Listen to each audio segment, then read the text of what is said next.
Modern Dadhood. Modern Dadhood podcast. Okay, right on the money. Hey, man. Adam? Is that you? How many episodes have we started with me going, hey, man, and you going, Adam? As if you can't see me.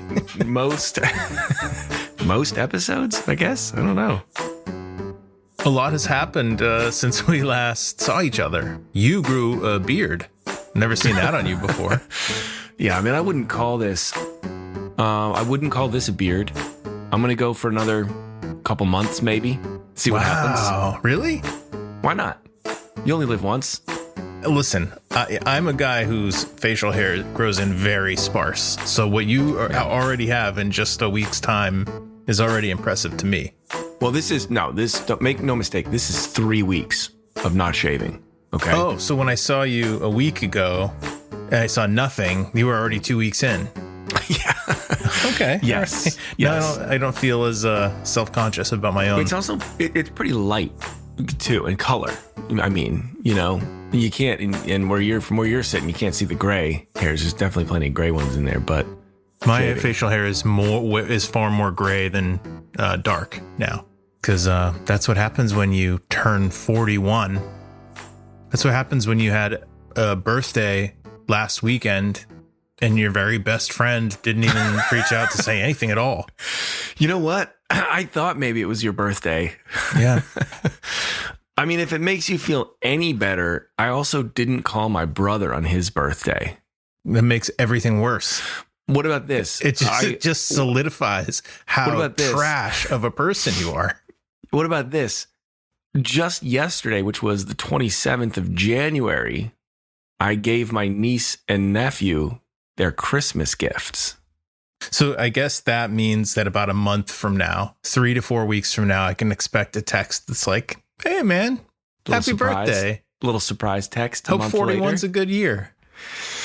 Well, hey, happy birthday, buddy. Thanks, dude. And it was so my kid's birthday, too. Most importantly, it was my dad's birthday, my birthday, and my kid's birthday. And she turned 10. And so joking aside, because my birthday, I don't really care. It doesn't matter to me. It's okay. But it was her birthday and she had a great time. Taylor Swift themed party with a bunch of girls sleeping over, staying up really late. And nice. That's cupcakes fun. And frosting and pizza and all the good stuff. I mean, sinful. How does it feel to be the father of a 10-year-old? That's two hands worth of fingies. I don't think I really have the words to describe it. It's awesome. She's a person of real substance. We can have an actual conversation. It's awesome. That's so cool. But I did get to thinking, because I know now we've got to get into the intro of the podcast. The reason that we're here. We should do that. You know how we've talked more than once about those foil balloons and how when they hang around a little bit too long, yes, they start to hover and they creep up on you. Yeah. Well, all of a sudden they're right behind you. I thought I would use this as an opportunity. Uh-oh. I believe it's upside down, but I believe it says happy birthday. It's a big happy birthday foil balloon, and I thought that's a big one, too. I would put it out of its misery before it starts getting creepy with my family. Yeah. And I thought maybe, since it's filled with helium, I could attempt. I see where this is going. The intro to the show. Okay. On helium. I mean, I'm not going to stop you. All right. You give me you let me know when you're ready for the prompt. I'm ready. You hit me whenever. Okay. Hey, Adam. Okay. Yes. Why don't we introduce the show? Why don't you go ahead and take it? I would love to. This is Modern Dadhood, an ongoing conversation about the joys, challenges, and general insanity of being a dad in this moment. My name is Adam Flaherty. I'm a dad of 2 daughters who are 10 and 7. One moment, please. And you, my friend, how would you introduce yourself? My name is Marc Checkett, and I'm a dad to twin boy 6-year-olds. I mean, they're going to be 6 in a few days. So it's time, really. So I'm going to say 6. Quick formalities, because we've got a great episode, and I want to make sure we get right into the interview. We always like to let listeners know if this is your first episode of Modern Dadhood. Thanks for being here. Congratulations. Welcome. Thanks for coming. You can find all of our back catalog on moderndadhood.com. All episodes are there. You can also find them all on Apple Podcasts or Amazon Music or Spotify, any of those platforms. We invite you to leave us a review on Apple Podcasts or tell a friend about the show. That'd be even nicer. This is a great episode, actually, to start on. Well, this is a little bit different for us, this episode. It's a bit of a crossover episode with another parenting podcast in the motherhood space. Why don't you tell the listeners about it, Marc? We had a lovely time hanging out with the hosts of What Fresh Hell, Laughing in the Face of Motherhood, the podcast. We met with Amy and Margaret, who are, well, first of all, fantastic and very funny people, but they're also veterans, I would say, in the parenting podcast world, wouldn't you say? Yeah, they're over 300 episodes in. They've got a huge following, a big community of mothers who listen to the podcast, but also engage with each other. I mean, it's something that we aspire to, I think, with our podcast.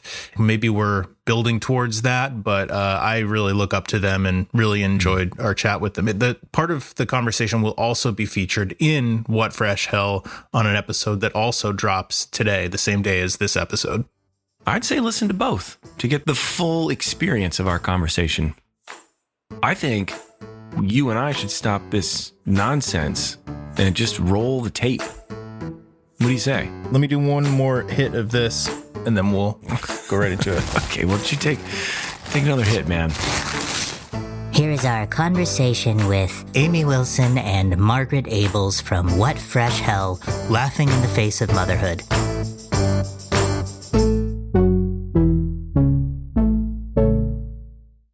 We're excited to welcome Margaret Abels and Amy Wilson, the creators and co-hosts of the podcast What Fresh Hell, Laughing in the Face of Motherhood. Amy and Margaret, it's so awesome to have you on Modern Dadhood. Thanks for joining us. Thanks for having us. We're fans of your podcast. I've listened on and off for a while. I know that a large majority of your audience is mothers, but I do, admittedly, I sneak in and listen now and then. And you've got a really... Our net should have really caught that. We don't allow our dads to listen. Wait a minute. Who let The this guy in algorithm here? should have kicked you right out. Well, it's very impressive. You both are hilarious. The topics are fantastic. You've got a really cool thing going. So congratulations on your success. Thanks. It's been a fun ride. Yeah, it has I did want to ask, What Fresh Hell is such a good name, and I wonder where the title came from. Is it something that one of the two of you, found yourself saying a lot, or that one of your parents said when you were growing up? Where did that come from? Well, there is a story behind it. So What Fresh Hell is a Dorothy Parker-ism. So Dorothy Parker, famous wit of the Algonquin Round Table.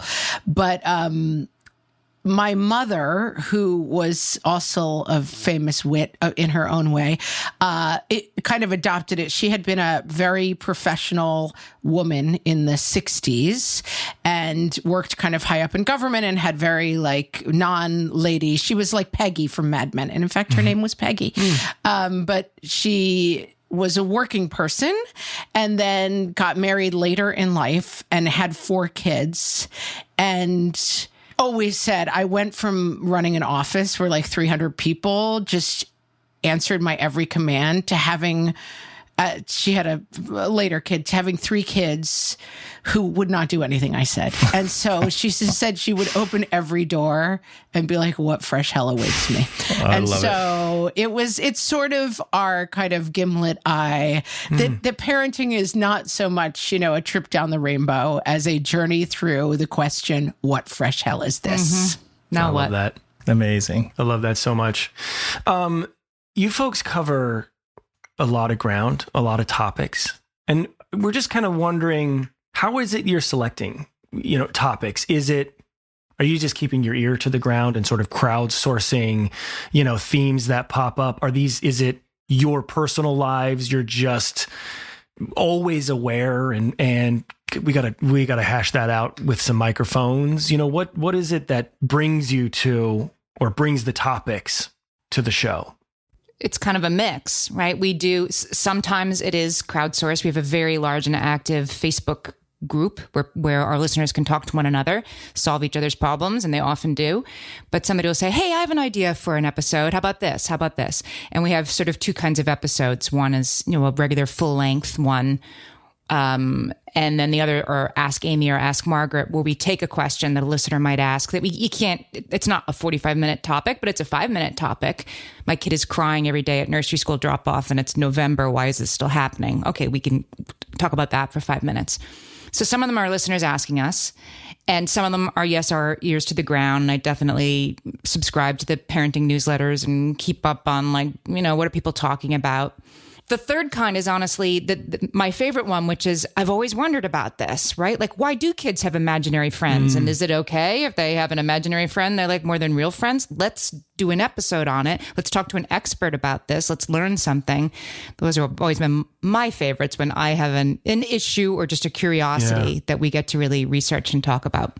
Yeah, or something like, wait a minute, we're crying every single night over homework and struggling for 3 hours. Like, is this normal? Is this what everyone's doing? Is homework a thing? Jeez. Don't some people not do it? And so we kind of, I feel like Amy tends to come with the 30,000 foot view, and I come a little bit with the do my kids have to play soccer, or can I just opt out of that because I don't want to do it? And so many sources, but it's funny, when we first started the podcast, I remember people being like, well, do you think you can get a lot of episodes out about this? And I think we're 350 episodes in, and it's still going strong. I got plenty. We got plenty still in the bank. The answer to that question is yes. Absolutely. Yes. Yeah. Is there a guest, whether it's an expert or not, just somebody who you've chatted with on What Fresh Hell who's really surprised you in some way? Anything that is always just sort of stuck out to you as this was a really interesting or surprising episode, or I really learned something that I didn't know from talking to this person?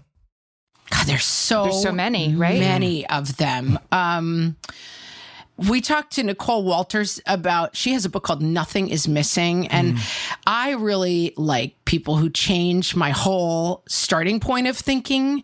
And she has this kind of thesis of, rather than approaching ourselves with what are we doing wrong? And, I must not belong here, that approaching questions from the point of view that nothing is missing. And I find that comes to my head a lot. Amy and I are now really running a business. We have a bunch of podcasts, and I sometimes, because I have a background in comedy, I don't really belong in a room with smart people who know how to count numbers together. And it's like, whoa, nothing is missing. I belong here. And starting from a new point of view, I have found Catherine May, we had her on talking about her book Wintering, which that book changed my life. It's about, she talks about how we seek happiness, but how the natural world points towards winter and getting ready for winter and the refreshing hibernation of winter and allowing ourselves to take that time. It's been such a gift to talk to so many different people, because people knock my socks off. They have so many great ideas. I think we're right in that same boat with you. Yeah. So it's so fun. Yeah. One of my favorite guests, repeat guest on the show, was Lisa D'Amour, who writes books about parenting, adolescents and girls in particular, but definitely adolescent girls and boys. And I hear her voice in my ear often. And when you have a really expert guest like that, I've definitely, over the 7 years we've been doing this podcast, had moments with a guest where I've been like, so let's just say there's a mom. There's a lady. Yeah. Just who had a kid making this up on the spot. Shmamie Schmilson. And this completely imaginary parent didn't know what to do. You know what I mean? And then I'm getting to ask a foremost expert in this thing and children's self-confidence or whatever. Yeah. I'm making that up. But, and get your question answered. It's such a cool part of what we do. Yeah, there's so many times where we're talking with someone and, Adam and I have an outline for the for the show and a list of questions that we think might make sense. And often we're in the document at the same time and adding little notes to further the conversation. But there's just so many times where I'm also at the bottom of that document with like notes on how to make my life better. Where I'm just improvement. Yep, just taking stuff away for me that I can apply in my everyday life. It is really a gift to be able to do this. So Adam and Marc, tell me why you started this podcast. I feel like there's a lot of mom podcasts out there that are, of course, for parents, but we name ours as a mom podcast. Yours is a dad podcast. Why do you think there are fewer dad podcasts than mom podcasts? And why did you start Modern Dadhood? Yeah. Well, I think we started it because there are so few dad podcasts, and we thought, well, maybe there's a little corner of the podcast market that we could excel in. But I think it just goes back decades and decades, and there's this sort of stereotype that thankfully has evolved so much to get us to where we are now, that fathers are less involved, and in the 50s and 60s, it was the dad that, got home from work and wanted to have dinner on the table and watch his television shows while the mother did all the work and put the kids to bed.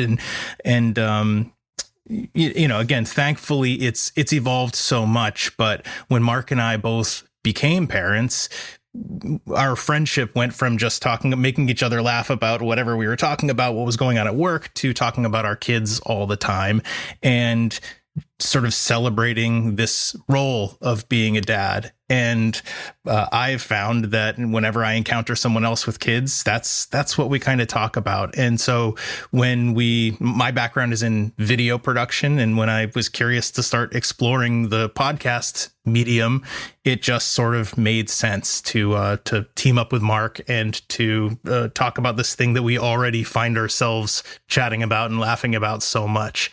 And the other piece of it is, we are two white guy, 40-year-old white guys from New England. And the idea that we could chat with people from not only all over the country, but in other parts of the world whose lives are very different and fatherhood experiences are so different from our own, would be a great opportunity for us to learn, to gain new perspectives, to gain new language and ways of discussing things, to normalize conversations that can be uncomfortable to talk about.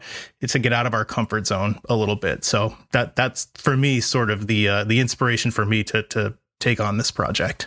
And I'll just add, I didn't know that I wanted to be a co-host of a podcast about fatherhood until one day I was cleaning my garage and my phone rang, and it was Adam. And he said, "Hey, I've got this idea. Could you help me with my background is in graphic design and marketing." And, it was originally, "Hey, can you help me maybe get this thing, off the ground with some artwork and this, that, and the other." And like he just said, we got to talking, and by the end of that conversation, the question was sort of like, "Hey, do you want to maybe do this with me?" And I think I said, let me think about it, but I think it was, I put the phone down. You don't put the phone down anymore. It's a cell phone. What do you do with it? You just tap it. You hung it up on the hook on the wall. Showing your age. Yeah, I walked back and hung it up on the hook in the kitchen. Yes. And I hit the two transparent little plugs. You with untangled the coiled cable. Right. I put the phone away and pretty much was immediately said to myself, "What are you doing? Of course you want to be a part of that." Like it's so, all of the things that Adam just said, I agree with. And yes, but I get so much comfort from just having a conversation with my friend. There's no pressure. I don't have to put on any, he knows who I am, and if I'm having a problem, I can easily talk to him. And if I'm having a good time, I can easily share that with him. And we always say it's about the joys, the challenges, and the general insanity. And I get so much out of just sharing that with Adam. And so, for me, the hope that maybe other people listening will feel that a little bit of that same, like, get something out of it like I am, then that's a bonus. It's a win-win scenario, I hope. I think especially for dads, and I mean, we talk a lot about isolation in motherhood, and that I think that men sometimes they're isolated in a different way, that we're kind of physically isolated. But I know I'm on the phone, probably 2 hours a day talking to my sisters, chatting with friends, going to the gym with my friend. And we're deep. We're in the deep end pretty much right away in friend conversations. But I think that the isolation of being home with kids is very hard on moms, and that you can feel very isolated in that way. But do you find there's an isolation for dads around this conversation, that the conversations don't as naturally flow to what are you doing with your kids, and looking for help and looking for guidance between dads? Is that something that you find, or am I just thinking of oldie times when my dad would have literally never had a conversation about parenthood to another male for any reason ever? I mean, I think in my personal social circles, that's not a thing. But I think for many men out there who are dads, new dads, and aren't used to having those conversations, that can be a thing, and it can be very isolating. So I think one of our hopes for the podcast is that this creates some kind of community where that encourages those people to open up more and talk about it, and talk to their partners about it. And Marc, jump in and save me here. Here's what I'll say. I think I find myself in social circles, and even I have two older siblings. Well, I have two older brothers specifically, who are both dads, and they're not that much older than I am, 9 years apart, from me. And that sort of, I think, classic or old timey or whatever mentality of a dad's gonna dad kind of thing held over from the 1950s is present there. And they're not that much older than I am. So that's just one thing I wanted to say, but also I in my social circles, I do find a lot that we'll talk about our kids and we'll talk about our experiences. But the thing that's a little rare even still is going deep with it. And like you had mentioned, Margaret, a minute ago, that you that's something that happens to you often with whoever it is that you're talking with, if it's a friend or your sister or somebody.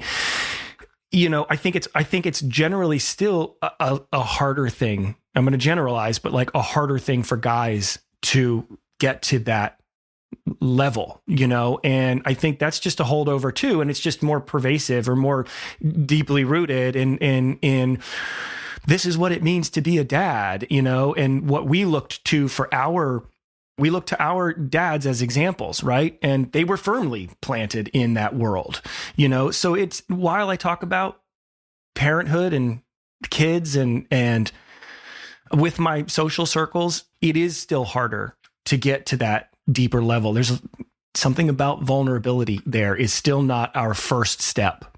It takes some time and some liquid courage from time to time, maybe, to get to that more vulnerable point. But that, it comes a little bit more easy to me. But I think generally speaking, that's still something that is difficult for maybe men.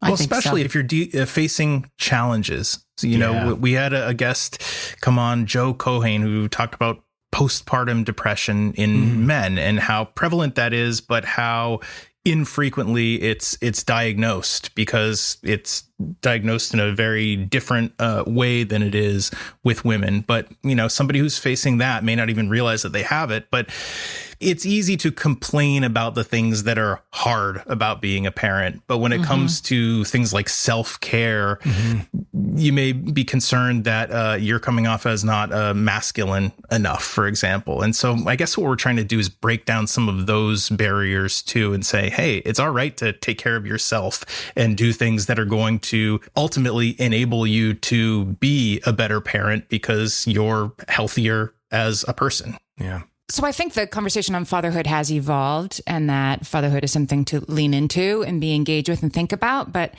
I'm thinking a lot of the times that we've had other dads on the show as guests, the content that they're creating is they're stay-at-home dads, and the content is for stay-at-home dads, and like sort of like, hey, like we're not dummies, we can do this too, right? Like I can pack the diaper bag as well as anybody, which is definitely the case.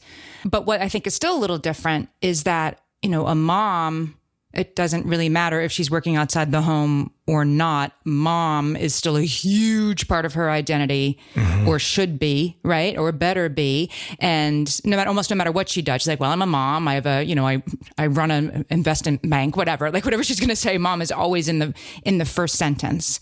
And I think that we're like, dads can be involved. And it's sort of like, yes, if they're like raising their kids full time, those are involved dads, or else it's sort of not something a lot of guys it's still like feel like mom it's is the number one identity, and dad is like the number 4 identity. Right. Unless it's your Like I could it's work number with one or a number dude 5. for 10 years and not know whether or not he has kids. And I don't think I could ever do that with a woman. And that's not true for every dad, but it's still true for some dads in a way that I don't think it's true for almost any mom that I know. What would you say? I mean, how do we, aside from having conversations about it and through those conversations, encouraging men who are fathers to become more involved and to sort of move that label of dad up higher on that list? I'm sure you've talked about in your podcast, like how else can we sort of encourage that to happen and keep things shifting in that direction? It's interesting. I wonder, and I'm answering this kind of off the top of my head, so I may say something crazy, so bear with me. But I wonder, I don't know if I'm as interested in the identity part. Like, I think that my husband is someone who does not have conversations when he is away from home about his children and his identity as a father. He's also like a very nutty professor engineer who like is completely unidirectional at all times. And like a spotlight, he can only turn his light towards one thing at a time. And so I don't feel an investment in making him a person who investigates fatherhood on a different level. But we have had a lot of practical conversations in my house about how to make the work within our home as equitable as possible. And I think that there was a time where I was doing 90% and he was doing 10%. And I think we have gotten to a point where he's almost doing 60% and I'm doing 40% a lot of days. And to me, that is the interesting crux of it versus he is never going to be a person who's like, I'm going to get a book on parenting and try to be a better father. I don't know if it's his raising. I don't know if it's his DNA. That's not part of his makeup in some way. But I think his ability to make home and myself and our marriage and our family a priority did take a lot of work that I was really interested in doing. Yeah. I think it's not in the DNA though. And I think it does come one and then the other, you know, that first there is a more equitable balance of the parent is doing something. And then as they become more involved and they do get more engaged with, well, gee, if she isn't reading at grade level, what should we be doing about that? You know, that goes from like something you don't know about to something to you're reading to your daughter at night to you do discover that she likes books about knights and dragons more than other kinds of books. And, you know, and then why is that? And is there a summer camp for this kid? Like the sort of investment in the work might increase when you're just sort of around more. But I don't think there's like not enough dad podcasts because dads wouldn't want to have a podcast. You know, I think it's not something a conversation they've been asked to be a part of. Not that they wouldn't. Maybe, yeah. Yeah, I mean, I think some of what we're talking about is just general awareness of the difference between the way that maybe I'll just say, again, to generalize, typical mom might go through her day versus a typical dad going through his day, especially when kids aren't in the picture, like when you're at work, for example, right? Or out with friends. Do dads more often sort of take that opportunity to just be like, whew, I'm going to leave that behind me now and just... I'm not dad Marc right now. I'm like, you know, crazy friend Marc going to the bar with, you know, his other crazy friends, right? Like, and then, I mean, Margaret, what you were talking about, Adam still asked a question that I don't know that we're getting to the answer of, but if more men, dads, become aware of the differences and begin to just naturally, there's a partnership in parenting, right? So it's figure out the ground rules, figure out how to do this, more equally together, what have you. And then just whatever you, to the best of your ability, just model that in the home. And then the idea or the hope perhaps there is that there's more generations of children coming up with that as the norm, picture of what a mom and a dad do. There's a balance there, I guess, as opposed to I go to mom for everything, Well, and I think the balance, and I think the getting to Adam's question, it comes from coming into the balance without strong gendered roles, so that the balance can look like anything in any given relationship, right? Versus dads do these things and moms do these things. And I think that was some of the resetting that we had to do in my own marriage in terms of like, I want you to do these things and do these pickups and make this meal. And, but I think that we probably, because of who we are and our age and whatever else, we still came in with fairly strong gendered roles in our division. But I think, and I do think I see this in the next generation with my nieces and nephews, that they're coming in much more with a blank slate on those issues. So it doesn't always have to be like, well, of course you'll work, and of course I'll stay home, and of course I'll make the meals, and of course you'll do the grilling on Sundays. Like they're coming in with less weighted versions of gender roles. And I think that gets to what Adam is saying. Like the way you start to break this down is to say an equitable home is the goal, and that can look like anybody doing any role versus us breaking down into these very 50s gender roles. Yeah. First, it was that men weren't expected to do any of the work. It wasn't an expectation. And now they are, and they expect themselves to. And I still think there's this part that's left with, like, they aren't really expected to be engaged with it or interested with it or think about their kids when their kids aren't around. That's not anything anybody's asking them to do. But we're starting to. And then I think the conversation part follows. Yeah. I fully agree. I wonder, did any of you, Marc, I don't even know if we've talked about this. Do you recall having conversations with your partner prior to having kids? Of course, you've decided together that you wanted to have a child or multiple children, but do you recall having conversations about the level of involvement, where not necessarily who's going to do what specific roles, but just, yes, I'm going to be very invested in this and create that equitable relationship or environment? I definitely had that conversation. I mean, again, I was older going into it. And so... and our conversation it was gendered. I mean, I was very much, my goal was to be able to spend as much time with my kids as possible and basically stay home. And as a person with an artistic background, I had always been sporadically employed, let's say. And so I had, I was making some money, but my conversation with my husband was very much geared around, you can, if we have kids, you cannot change your mind about your job, basically. Like this is a financial arrangement that we're getting into. And like, my job is extremely unpredictable and your job is very predictable. Luckily, my husband loves his work and likes what he does. But like, just to be clear, I will not support your dream of becoming like a poet next year. Like, if we have kids, this whole agreement becomes very different. Like, your job, you better like it because you're in it, and my job is not stable. So, and even if it was, maybe I want to stay home. And so we definitely had a pretty strong conversation around, like, all other things aside, this is going to look like you earning money and me staying home with kids. That's interesting. I really thought about the part where I was going to stay home. Similarly, like my husband had a steady job that he was going to make a little bit more next year than he did this year, probably. And I was an actor. It was like, who knows? I might never work again. I might be a big star tomorrow. And then I was putting that aside, and I was definitely much more focused on like, I'm going to stay home with kids. My mom stayed home with us. I was happy to do it. Like I wanted to do it. I wanted to have that time, but was definitely much more focused on like, so I'm setting that aside and didn't really stop to consider like, and that means for you, you're going to take on all the burdens of being the wage earner. And I think he did. I didn't worry about it at all because he was worried about it, but he was worried about it. Am I doing enough? Is this okay? And, yeah, you're right. You're right, Margaret. You set up sort of 18 years of locked in roles for both of you. I was more focused on just the one, my own.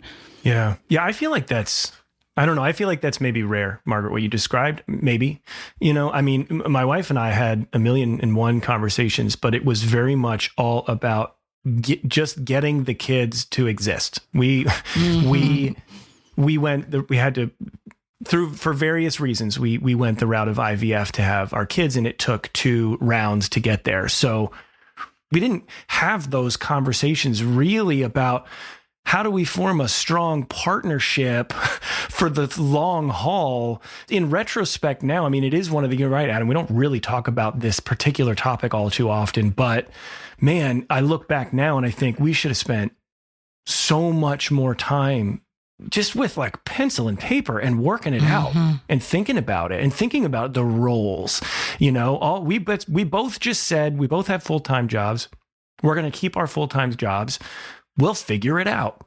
There's probably nannies and daycares, right? And just moved forward, but, we're making it work. But boy, those conversations and maybe ground rules and some vision mapping or something, if we had done that back before the kids came into the picture, would have been very helpful. And I do think, and this is something we talked a lot about on the podcast, and it's been eye-opening for me, and talking to people like Eve Rodsky and lots of different fresh take guests about how to, equitable marriage and how to sort of share the load. And I think that the work that you're talking about, in an ideal world, it is done before marriage, because I think the problem with marriage often is that you think you're looking for a dance partner and you're looking for a mountaineering partner. Like you're totally shopping for the wrong role. Yeah. And I find that my husband and I, we've fallen out of the habit, because I will say to everyone listening, gets a little easier when the kids get a little older, like the day-to-day drama and trauma I find is less now. But we used to do every Sunday, like, what does the week look like coming up and who's doing what? And we still do those checklists. And still, my husband has recently had a kind of a work-related, grind where he fell into the blender at work. And I'm right back to like glaring at him when he walks in the door at night after his really tough day of doing stuff that is awful. But I'm like, you just handed me the football and disappeared. And I'm not seeing that he disappeared into an insanely stressful all night, every night, work situation. Yeah. And so we just had the conversation of like, let's have a Sunday meeting, like, let's go back to those things, because I think that when people say like marriage is work, it is kind of like work. I know Amy and I now run a podcast company together. And one of the things we sometimes do is like, everybody write down everything you do in a day, and let's see who's doing it, who's doing stuff twice, who's not doing anything. Where is this falling through? And I think that you can have that dynamic in a marriage without it becoming just like angry coworkers at the daycare. It can become a really functional working relationship, which is what it is. Yeah. Absolutely is. Gosh, and you say before marriage, it's like I was an absolute different human being at that point. I mean, I was 24 when I got married. My wife is a few years older than me, but that's baby. I mean, man, you feel at the time like, boy, I'm in my mid-20s. Look at me. I've learned a bunch of stuff about the world and I got it. But boy, you look back. I at least had the good sense to be like, I'm an idiot. This is at least a decade away from me, man. I'm not even close. I wish I had a few more people just in my regular walking around time in my day reminding me how much of an idiot I truly was in real time. I look back now, I'm 42, and I look back now and just think, you had no idea. But you are making these monumental decisions that affect your entire life, and perhaps more importantly, another entire person's entire life. And soon 4 people's and you bring entire children lives. into it. And yeah, then, you got the twins. Yeah. So I like I really like the Sunday night meeting. And yeah, the further I get in my professional career, the more I do sort of see the benefits of bringing some of that structure and, project management almost into the personal life. There's a lot of benefit into figuring out a way how to get that into your personal life as well. This involved in our early marriage a lot of me screaming at my husband, if you did this at your job, you would get fired.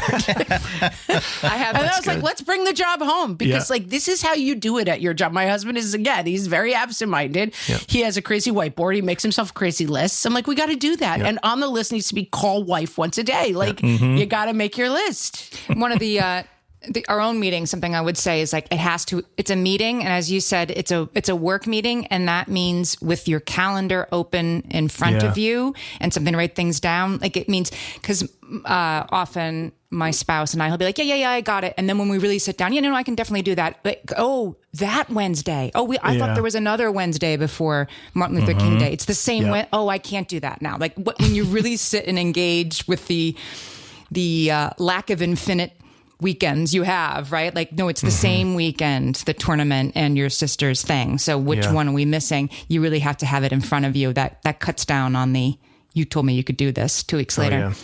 I just literally just had that conversation this morning with my wife. I think it leaves a lot of room for fun and like romance and happiness in a marriage. Because I feel like sometimes people feel like this doesn't sound very romantic and fun. It's like, do the hard work Sunday afternoon. Yeah. The rest of your life can be fun. When my husband walks in now and I know that he's like picked up the dinner that he was supposed to pick up and he's already cleaned the kitchen in the morning and we like smile at each other. Hey, how was your day?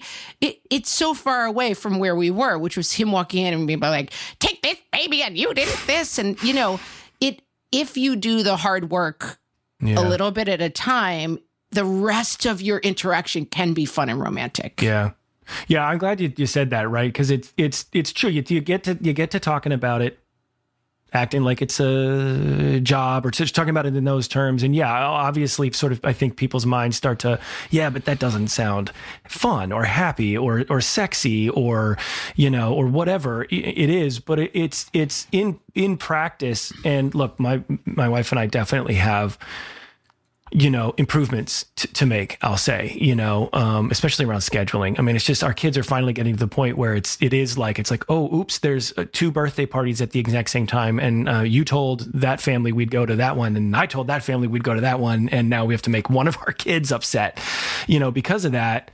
But when you do finally get whatever it is, a date night or an afternoon to yourselves, walking around downtown, wherever, without the kids, for example, you want to be able to, in those moments, not be like weighed down or, laden with all of these things we haven't discussed in a while. And now I feel like I want to discuss them now, but I also don't want to ruin the moment. And then you're both getting in or that airing of the grievances from everything you haven't done correctly. Yeah. And so, it's like, so maybe it doesn't sound quite as fun, but schedule that stuff so that when the fun things do come about, and those need to be scheduled too sometimes, then you're not worrying about that stuff because you've pre-planned it. You've carved it out. And I'm saying this out loud mostly for me because you want your wife to hear this and know that you're thinking. Yeah, I want her to think like I've been paying attention this whole time.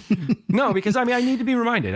Truthfully, I really did. That's definite. Like I said, we didn't set off on our journey with that first step in mind, we didn't. And now we're here. We've been married for a long time, but we've had kids for 6 years, but still a struggle because we're still not in that mode enough, Well, and Margaret, you mentioned, keeping the romance in your relationship. And I'm not like talking about specifically like intimacy, but by doing that, the logistical work that you're describing, it creates space for you to revisit, doing small, nice things, to be helpful to you, not even just having your positive conversations, but, remembering to do a favor or just to send a little note to your partner to let them know that you're thinking about them. And those things ultimately just lead to a stronger, healthier relationship, a more enjoyable relationship, a relationship that's modeling positivity and better things for your kids as well.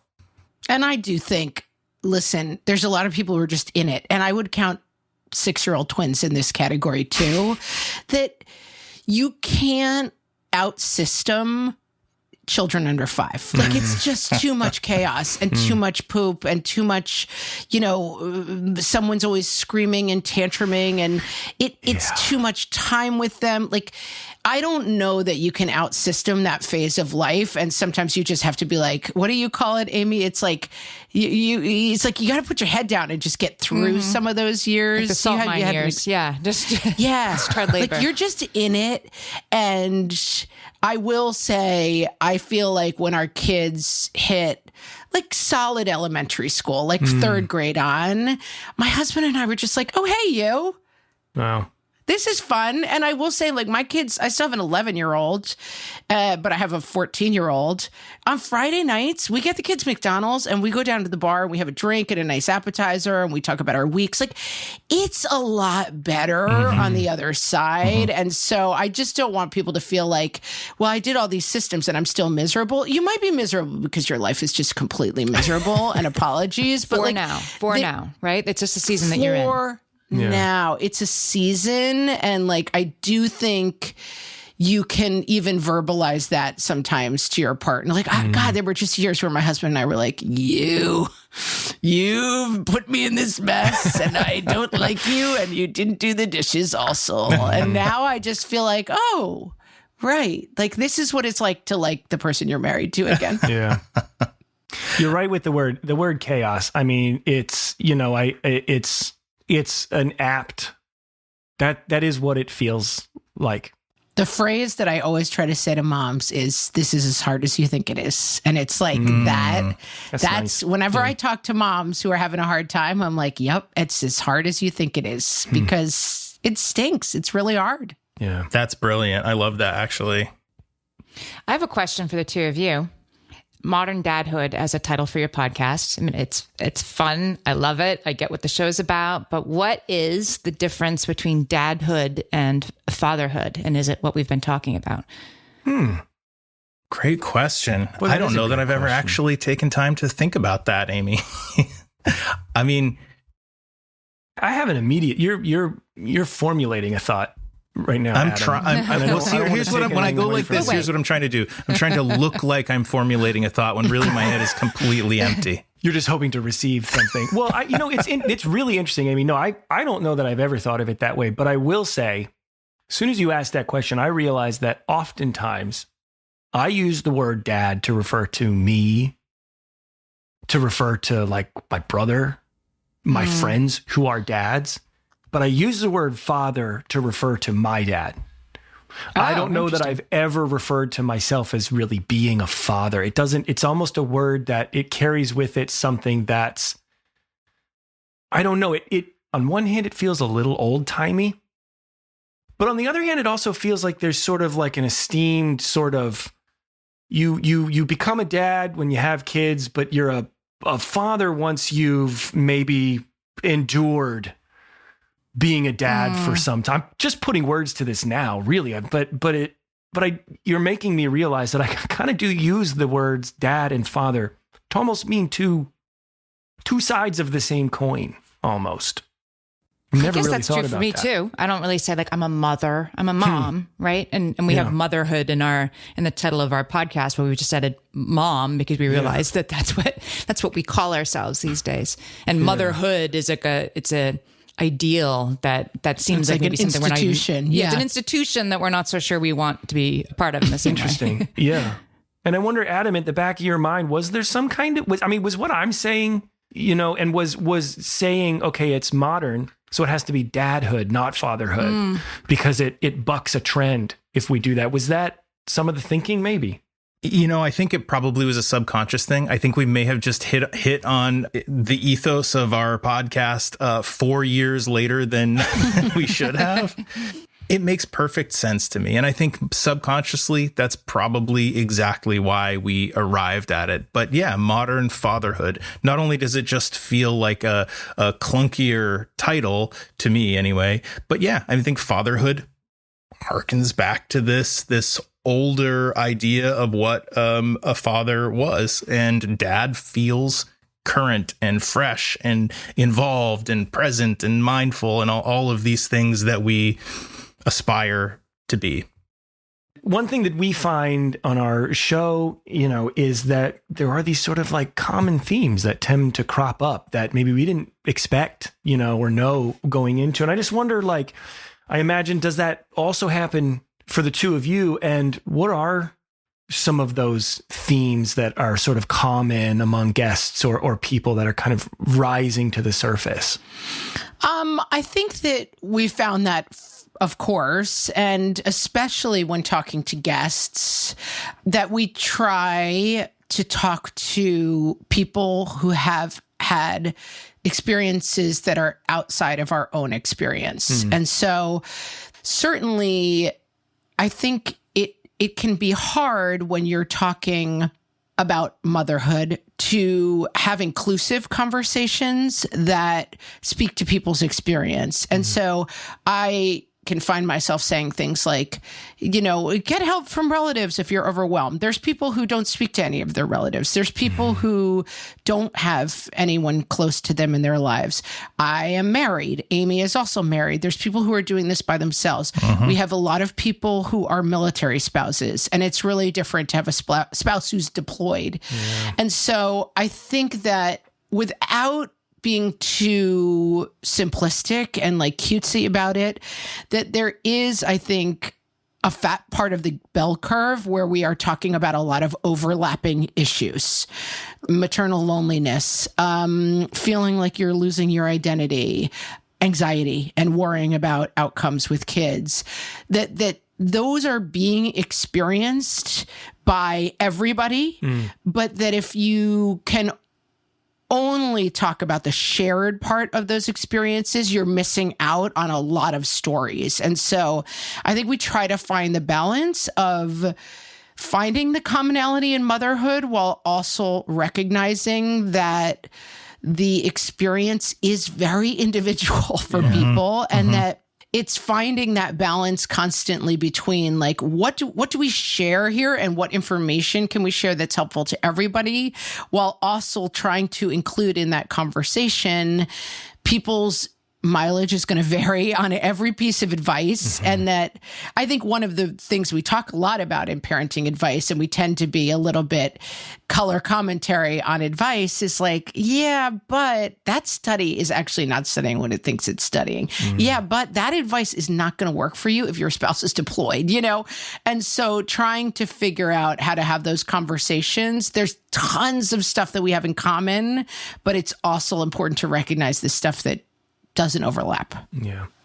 Well, I think that you two balance all of that beautifully. And I think Marc and I say this frequently on our show that, we are not experts. We are not perfect parents. We are always learning, but just the fact that we're mindful about it and talking about fatherhood and thinking about fatherhood just in the way that you're mindful that every person's experience is unique. And as much as you try to be all inclusive all the time, it's just not possible. But just by being aware of that is creating a quality experience for all. And your podcast is wonderful. I'm so happy for you and for your audience. Thank you for doing what you do.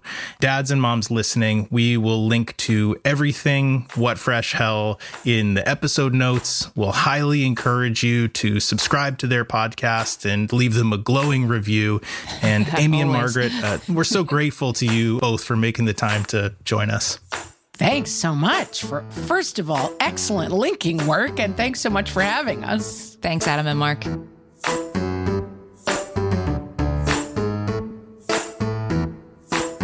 Adam, I think what we should do at this late hour is do a quick kisses and disses segment. It's been a while. Haven't done that in a while. Let's do it. Do you want to explain to the listeners, if they aren't familiar with it, how kisses and disses works? The Kisses and Disses segment on Modern Dadhood is a good one. What we do is we scour the Apple podcast reviews and we pluck out one of the nice ones that people have written about us, right? We read through it. We feel really good hearing it. It's nice to hear from the audience. But before we get a little too inflated, before we start to think too highly of ourselves, we also pluck one just horrible review that someone has shared and we read that one as well, so that we come back down to earth a little bit. It's the yin and the yang, the kiss and the diss. Let's let that beautiful theme song rip. Kisses and disses. Disses are bad, kisses are good. You can hear both in Modern Dadhood.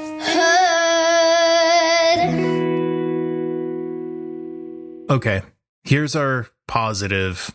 You would consider it the kiss of the kisses and disses. It's a 5-star review. Wow. Written by Young Star.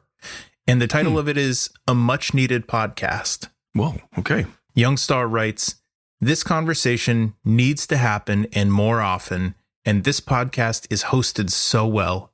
As a fellow dad looking to be a great dad, learning from the modern dad is a great perspective point filled with incredible insights and stories." 5 stars. Wow. They didn't have to do that. That was genuinely nice. They took time out of their day to write that. All right. Balance us out here. Bring us back down to earth. That was really nice. That was really nice. Here's one that I found. Someone by the name of HDADHD left this review. Gave this show a shot, but after several episodes, I'm done. I'd rather listen to someone chew styrofoam. These guys are less than boring, worse than white noise. It's white podcaster noise. Oof. Styrofoam. I mean, that's the one sound that makes me cringe like no other. I got the hairs right up on the back of my neck just thinking about it here. How many stars? Somehow they gave 0 stars. I didn't even think that was possible. Oh my God. I thought you had to select at least one. I mean, we've really offended this person. I don't know what to say. Well, I would use this opportunity as a chance to invite any listeners to leave us a review, good or bad, preferably good, on Apple Podcasts, because that's one great way to help us get the show in front of other people. Please know that it's never our aim to sound like chewed styrofoam. Well, thanks for listening to Modern Dadhood. And again, please consider subscribing where you listen, leaving a quick rating and a review, whether that's on Apple Podcasts or Amazon Music or Spotify. And, like we always do, we challenge you to tell at least one friend about the show. Next time you're in line at the bank, depositing your paycheck from that. Do people still go to the bank? Yeah. Next time you're standing at the grocery store buying your dad's snacks. That you're going to pour into the palm of your hand and then shake before you put in your mouth to freshen them up. You can find us on Instagram, Facebook. I want to say LinkedIn. Why don't you say TikTok? Threads? Not Threads. Friendster? Not Friendster. MySpace? Not MySpace. All right. Well, but that shouldn't stop anybody from looking for us in those places. You should at least try. Well, and like I said at the top, every episode is on our website, along with our shop, which is filled to the brim with Modern Dad hoodies and T-shirts. Each one ships with a free sticker. This is true. Remember? This is true. Remember that. Buy one for yourself, gift one to a lover. While you're there on the website, you can fill out the form, send us a little note, or you could email us at hey@moderndadhood.com. Choose to subscribe to our email list. Yes. Do that. Thanks to Casper Baby Pants and Spencer Ollie for the music that you hear in the show. Thanks to Pete Morris at Red Vault Audio for making us sound very professional with the work that he does at Red Vault Audio over there. You should check him out at redvaultaudio.com. Thanks to Margaret Abels and Amy Wilson, the fantastic hosts of the What Fresh Hell podcast, Laughing in the Face of Motherhood. Go check out the podcast at all of the links in our episode notes. And Marc, toss it over to you to close it out once and for all. Thank you for listening.